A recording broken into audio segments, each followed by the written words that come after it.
शांततेत राहावा, अंतरवालीत येऊ नका, ऊन भरपूर आहे, कामाच्या दिवसात सगळे कामं करा, मी तुमच्या लेकरासाठी लढतो. त्यांचा येऊन भेटून जातील जास्तीत जास्त, जास्तीची माया माझ्यावर असल्यामुळं भेटून बघूच जातील. शांततेत यावं पण शांततेत जावं एवढंच माझं नम्र आव्हान राहणार आहे. कारण त्याच्यानंतर मी उन्हातलं उपोषण असल्यामुळं मला जास्तीचं बोलता येणार नाही. सावलीत बसून उपोषण असल्याच्यानंतर काही दिवस एक्स्ट्राचे काढता येतात, पण आता हे ऊन साधं नाही आहे. हे मे महिन्यातलं कडक ऊन आहे, त्यामुळे इथं जीवाच्या लहीलाही होणार आहे, तगमग होणार आहे. त्यामुळं बोलणं जास्त होणार नाही आहे. त्यामुळं प्रत्येकानं फक्त आपलं बघायचं, यायचं आणि जायचं. कोणी फोटोचा त्याचा हट्ट नाही धरायचा, कारण त्याला पर्याय नाही.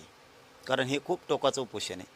आणि हे असलं उन्हातलं हे देशात मला वाटत नाही की जगात कुठं असलं उन्हामध्ये झालेले असेल. पण माझ्या समाजासाठी मी कुठल्याही टोकाला जायला तयार आहे.